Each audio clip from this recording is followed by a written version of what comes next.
Joe Biden gave his son, Hunter Biden, a full and unconditional pardon for any crimes he may have committed between January 1st, 2014 and December 1st, 2024.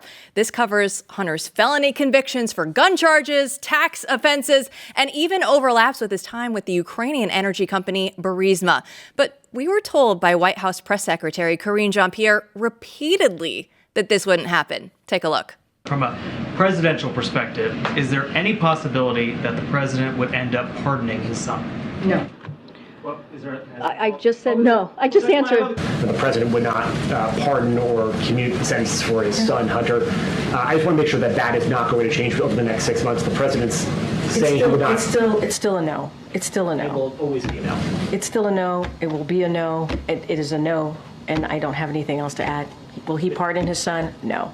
His son, Hunter, is also up for being sentenced next month. Does the president have any intention of pardoning him? We've been asked that question multiple times. Our answer stands, which is no.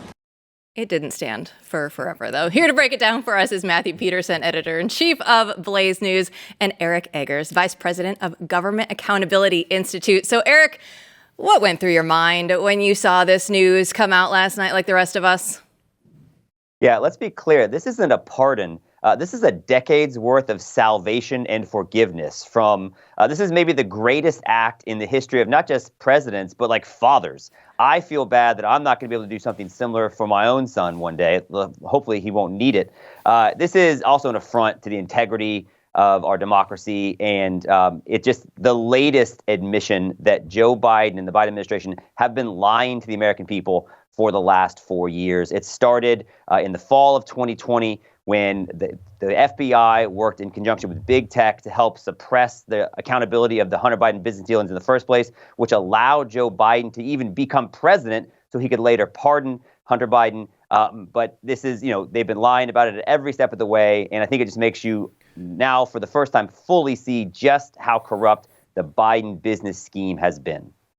Eric, let's talk a little bit about that because, for a lot of people, the images you see of Hunter, right, is the crack, it's prostitution, it's sort of the down and dirty stuff. But what gets lost is, the bigger picture. So when you look back and think about this, just go through, what are the big crimes that are actually being covered up here? Sure. Well, the acronym is FARA, and it stands for Foreign Agent Registration Act. So let's talk about the timeline that Joe Biden begins this period of grace for his son. January 2014. The month before that, Hunter Biden rode on Air Force Two with his then vice president father, Joe Biden. Together, they traveled to China, where after this visit, when Joe Biden visits with the then vice president of China, 10 days later, Hunter Biden, who, by the way, had no international business experience. This is a guy who got put on the board of Amtrak. And when they said at the congressional hearing, hey, we're going to put him on the board of Amtrak, it's because he has experience riding trains. That's who Hunter Biden was. And so now all of a sudden, he's traveling with his vice president father to China. He gets this $1.5 billion private equity deal, a joint partnership with essentially the Communist government of China. It had never been done before. Even John Kerry's stepson, Chris Hines, who had been business partners with Hunter Biden before, said, this is too much. This is shady. I'm not going to do this. Hunter Biden and his buddy Devin Archer and other business associates were all in. And so this began this international ravaging of the dark corners of shady businesses that wanted to curry favor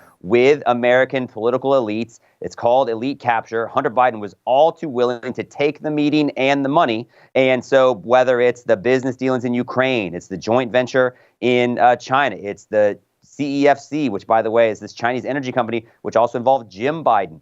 But more importantly, these are business deals that would have involved Joe Biden. So by creating this decade's worth of grace for Hunter, you now have, this is the closest Joe Biden has done to creating grace and space for himself, because these are business dealings in which Joe Biden wouldn't have just been adjacent, but we have emails and business records that show, Joe Biden was considered an employee of some of Hunter Biden's businesses when he wasn't the vice president. So I think by pardoning Hunter, Joe Biden essentially has pardoned himself. Yeah, we love 10% for the big guy. We can't forget that. And of course, Hunter Biden as the artist. I want everybody to know out there, I wonder what his artwork is going to be selling for now that he's not going to be right there at the seat of power with his father. But you did mention Jim Biden. How far do you think that Joe will go in pardoning his family? Is this something that we should also be on the lookout for as we approach January 20th?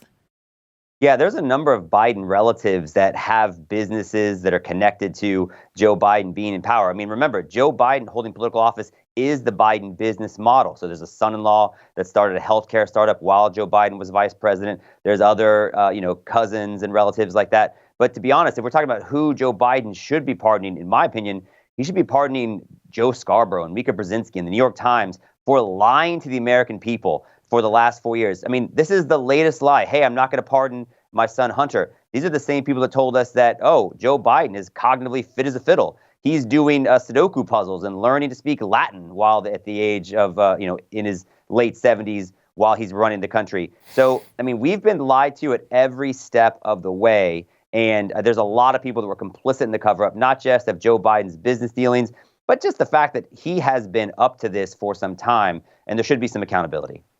Yeah, Eric, let's talk about accountability because, does this effectively squash investigations in the future? Does it open up new possibilities? Some people are saying, well, now he can't plead the fifth. I have no idea whether or not that's actually true.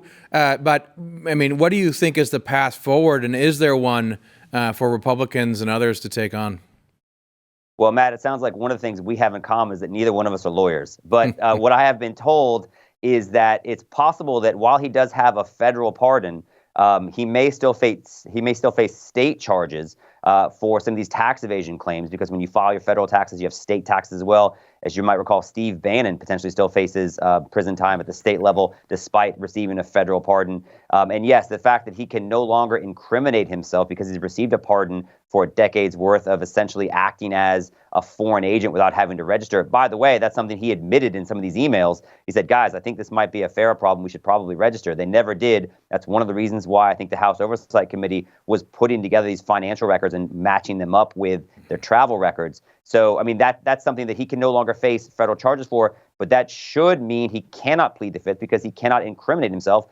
He's already had that charge taken off the table. So, but, I mean, what assurance do we have that he will then tell the truth if he does testify? They've lied at every step of the way. And so if there's forced to be testimony between now and January 20th, maybe Joe Biden will give him a pardon for perjury as well. Well, the days of our lives, we will still have a month and a half of the Biden soap opera, I'm sure, to look forward to. Eric, thanks so much for joining us. Hey, it's my pleasure. Thanks a lot, guys. Matthew, when we look at this, of course, everybody was saying, my pretend to be shocked face when I saw the news that Hunter got the pardon. Yeah, I mean, we all knew this was going to happen. It's not a surprise. If it is a surprise, you need to kind of check yourself. But at the same time, actually watching it happen is interesting because there's fallout politically, right? I mean, Democrats actually have to deal with the obvious. It's not even an elephant in the room. It's just obvious reality of how corrupt this family was. And I would love to see actual justice occur in some way because you can't have a family getting money from foreign governments leading the United States of America. But, this is America 2024.